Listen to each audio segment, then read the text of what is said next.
मेरी यात्रा अपने आखिरी सबसे मुश्किल पड़ाव पर पहुंच रही थी। मैंने अमेजन के विशाल और कठिन इलाके में 800 किलोमीटर का सफर तय करने का प्लान बनाया था। एक ऐसा सपना जो मैंने 18 साल की उम्र से देखा था।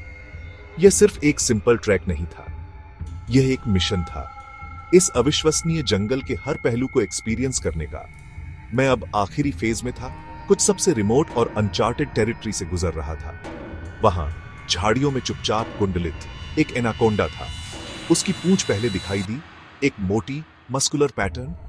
मेरी पहली इंस्टिंक्ट सावधानी थी, मुझे उसका सिर ढूंढना था। जैसे ही मैंने उसके शरीर का पता लगाया, उस क्रिएचर का शीयर साइज सामने आ गया।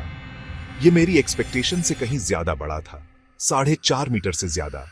एक पूरी तरह से बढ़ा हुआ एनाकोंडा जंगल का अनडिस्प्यूटेड राजा होता है। मैंने उसे डर और गहरे सम्मान के मिक्सचर के साथ देखा। इस एनकाउंटर ने आगे की चुनौतियों के लिए टोन सेट कर दी। अमेजन छिपे हुए प्रीडेटर्स और लगातार विजिलेंस की भूमि है। मेरा एडवेंचर सहन शक्ति का एक टेस्ट था। आखिरी और सबसे मुश्किल स्टेज एक विशाल मैंग्रोव दलदल था। टेरेन धीरे धीरे और मुश्किल होता जा रहा था।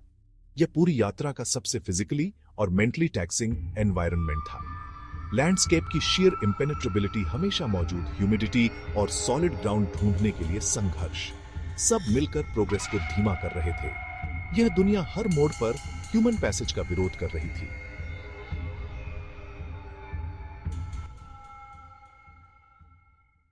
चुनौतियां सिर्फ दिखने वाले शिकारियों तक ही सीमित नहीं थी। मानसून का मौसम अपने पूरे जोर पर था और मैं रोज बारिश से रेस लगा रहा था। हफ्तों की लगातार बारिश ने ज्वारीय दलदल को भरने वाली नदियों को अपनी चरम सीमा तक फुला दिया था। पानी का स्तर अलार्मिंग रेट से बढ़ रहा था। अगर मुझे जल्द ही बाहर निकलने का कोई रास्ता नहीं मिला तो मेरी प्रोग्रेस को पूरी तरह से रोकने की धमकी दे रहा था। यह नए खतरे भी लाए। स्टिंगरेज केमन्स हर कदम एक जुआ था, एक छिपे हुए खतरे के साथ एक संभावित सामना जो मर्की सतह के ठीक नीचे छिपा था। बात को और बिगाड़ते हुए एक लगातार और दर्दनाक समस्या मुझे हफ्तों से परेशान कर रही थी। एक बोटफ्लाई लार्वा ने मेरे हाथ के अंदर जगह बना ली थी। एक मच्छर ने शायद फीडिंग करते समय बोटफ्लाई का अंडा मेरी त्वचा पर जमा कर दिया था।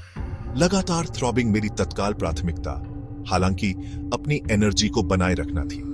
मैंग्रोव दलदल के घने थिकेट से हैकिंग करना प्रीशियस कैलोरी जला रहा था, जिसे मुझे डेस्परेटली रिप्लेनिश करने की आवश्यकता थी। और मैं कीचड़ से उगने वाली ताड़ के पेड़ की एक फेमिलियर स्पीसीज को देखकर भाग्यशाली था।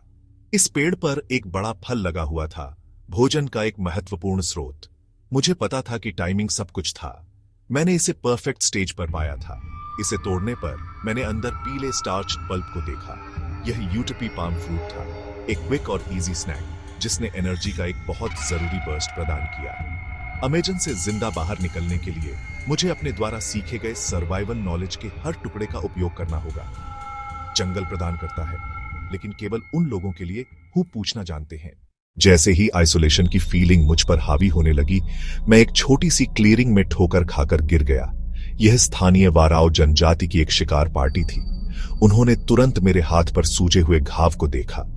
उन्होंने खास पत्ते ढूंढे, घाव पर लगाया।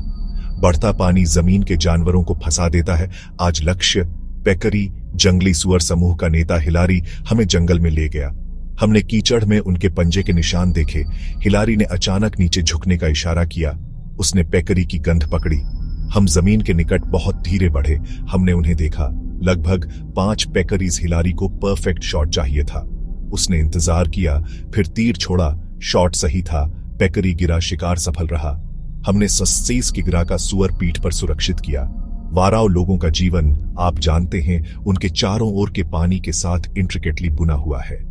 उनका आहार मुख्य रूप से मछली होता है, जिसे वे अपनी लंबी एलिगेंट कनूस से पकड़ते हैं।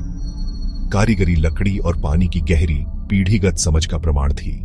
यह मेरा सौभाग्य था कि जेरेमी ने मुझे इनमें से एक देने के लिए सहमति दी। बदले में मैंने गांव को एक खतरनाक काम में मदद की पेशकश की, अफ्रीकीकृत मधुमक्खियों के छत्ते से शहद इकट्ठा करना। वाराओ का गुप्त हथियार एक दीमक का टीला है। जब इसे जलाया जाता है, यह थिक पोटेंट स्मोक पैदा करता है। अपने स्मोकिंग टर्माइट माउंट को हाथ में लेकर हमने छत्ते के पास जाने की तैयारी की। एक ने मेरे पैर तक अपना रास्ता बना लिया और मुझे डंक मार दिया। मैंने सावधानी से एक बड़ा टुकड़ा तोड़ा। हमने सफलतापूर्वक गोल्डन ट्रेजर को हार्वेस्ट कर लिया था। कनू तैयार होने और मीठे शहद से मेरी ऊर्जा रिप्लेनिश होने के साथ वाराओ ने न केवल मुझे आगे बढ़ने के साधन प्रदान किए थे, बल्कि उन्होंने अपना ज्ञान, उनके साथ मेरा समय, समुदाय और रेजिलियंस का एक शक्तिशाली सबक था। वे एक ऐसी दुनिया के साथ हार्मनी में रहते हैं। उनका पारंपरिक ज्ञान, मैंग्रोव दलदलों से कनुए चलाना एक पूरी तरह से अलग अनुभव था।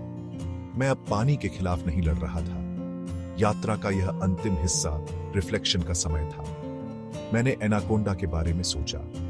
हर चुनौती ने मुझे एक अलग तरीके से परखा था, बल्कि उन लोगों के ज्ञान पर भी निर्भर रहने के लिए प्रेरित किया जो मुझसे पहले आए थे और जो अब यहां रहते हैं।